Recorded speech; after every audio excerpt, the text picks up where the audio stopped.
Education is the most powerful weapon which you can use to change the world, said by Nelson Mandela. यानी education एक ऐसा powerful weapon है जिसको हम सभी समाज, सोसाइटी और देश को बदलने के लिए इस्तेमाल कर सकते हैं, उपयोग कर सकते हैं। नेल्सन मंडेला के द्वारा ये बहुत ही फेमस कोटेशन कहा गया है। Hello my dear friends and students, कैसे हैं आप सब? I hope you all are healthy, wealthy and wise. Today I am here with new topic, and topic is from the class 10th book First Flight, chapter number 2, Nelson Mandela Long Walk to Freedom. Before starting this segment or this lesson, I want to highlight a few key points regarding the author Nelson Mandela. Mandela was a black president in South Africa. He was as a president from 1994 to 1999। 1994 से लेकर के 1999 तक ये south Africa के black president रहे थे।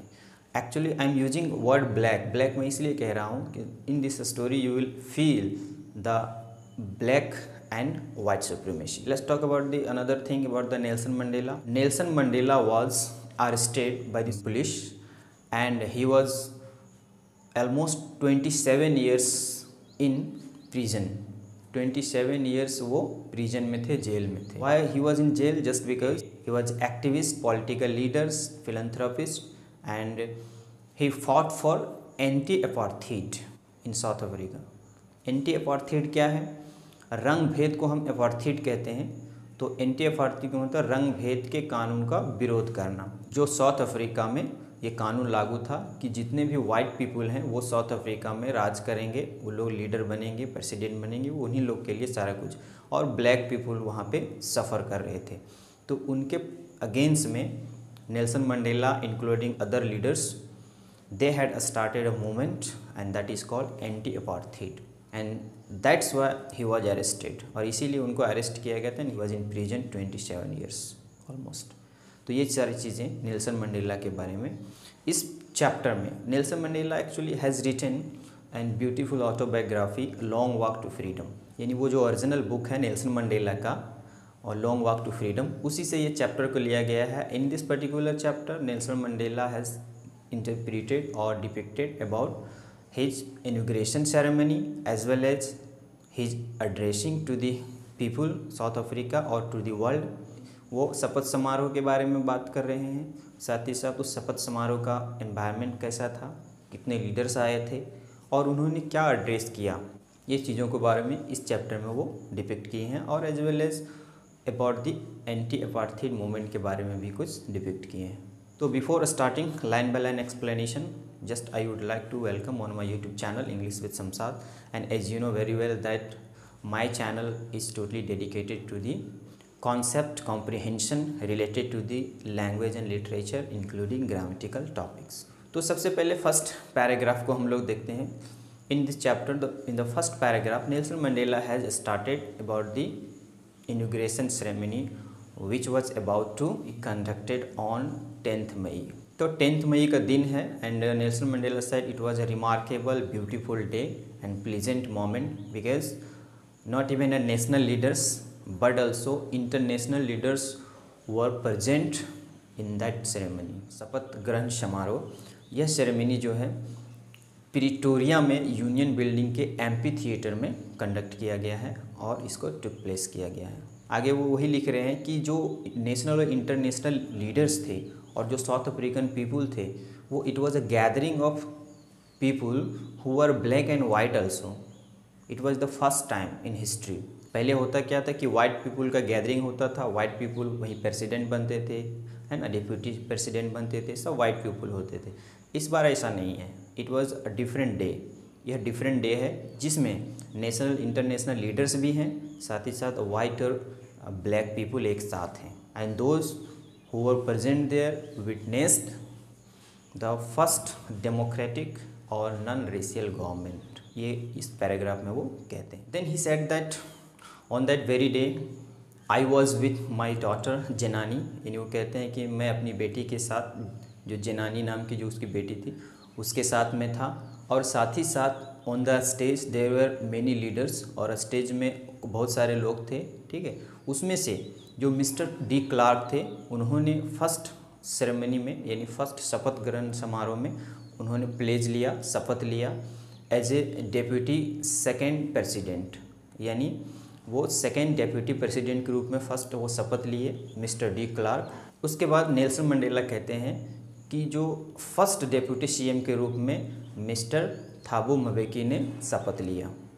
और जब मेरी बारी आई, when it was my turn, at that time I took the sworn in as a black president. आगे कहते हैं कि I took the place to obey and uphold the constitution of South Africa and for all people including black and white people. Next, Nelson Mandela said कि जब मैं place लिया, जब मैं शपथ लिया, and thereafter I addressed to the world and to the people who were present there, and I said that we confer the glory and hope to new liberty. यानी वो कहते हैं कि हम लोग सभी एक विटनेस हैं और हम लोग सभी आज नई जो आज़ादी है ना, और नई जो आशा है उसके लिए हम लोग यहाँ पे शपथ ले रहे हैं, जिसमें सभी लोगों के लिए जगह है। There is a space for all, इधर वाइट पीपल और ब्लैक पीपल। आगे कहते हैं कि now the long disaster, human disaster had ended and it was time to build up or develop the humanitarian society for the all people. And thereafter he also thanked to all present national international leader and he said, Nelson Mandela said, वो कहते हैं कि जो भी यहाँ पे present हैं national international leader, वो जो हमें सपोर्ट करने आए हैं वो एक्चुअली में जस्टिस, पीस और non racial government, democratic government को वो सपोर्ट करने आए हैं, इसलिए आई thank you all. Next paragraph में वो कहते हैं कि the highest generals of force and police saluted me, okay, and you know it was not a very too much time, many years before they had arrested me, but now it was time they were saluting me. उसके बाद आगे वो लिखते हैं कि वहाँ पे there were two national anthem were sung by the people, यानी दो नेशनल एंथम जो है वहाँ पे गाया गया। वो इसलिए कि one national anthem was for black people and another one was for white people because it was the collaborative government. Black people और white people together form the government. Next paragraph में वो याद करते हैं, he recalled the pain and the struggle. वो कहते हैं कि जिस लड़ाई के लिए, जिस एंटी अपार्थाइड लॉ के लिए हम लोगों ने लड़ा, it was a deep and lasting wound in my country and my people. यह जो है मेरे कंट्री में भी और मेरे लोगों के बीच में भी एक बहुत ही ग्रेवियस और बहुत ही गंभीर जख्म था ये। लेकिन आगे लिखते हैं कि वो जो जख्म था, वो जो एक्सप्लॉयटेशन था जो ब्लैक पीपल को किया जा रहा था वाइट पीपल के द्वारा, उसका एक इम्पैक्ट भी था, उसका एक आउटकम भी आया, जिसमें से कुछ हमारे फ्रीडम फाइटर्स, कुछ हमारे पॉलिटिकल लीडर्स जो है वो इमर्ज हुए और वो हाईलाइट हुए और वो उत्पन्न हुए, वो उनका कहना था। उसमें से 4-5 नेम वो यहाँ पे इंडिकेट किए हैं, you can see on screen. Oliver Tambo, Walter Sisulu, Chief Luthuli, Yusuf Dadoo, Bram Fischer and Robert Sobukwe. These are the freedom fighters and they were very very intellectual and they were a great leader said by Nelson Mandela in his address on the stage, on the podium. In his address वो आगे वहाँ कहते हैं कि कोई भी व्यक्ति, no one was born with hatred. कोई भी व्यक्ति जो है वो हेट के साथ और घृणा के साथ पैदा नहीं होता है, वो इसी धरती पे इसी लोगों के बीच में सीखता है।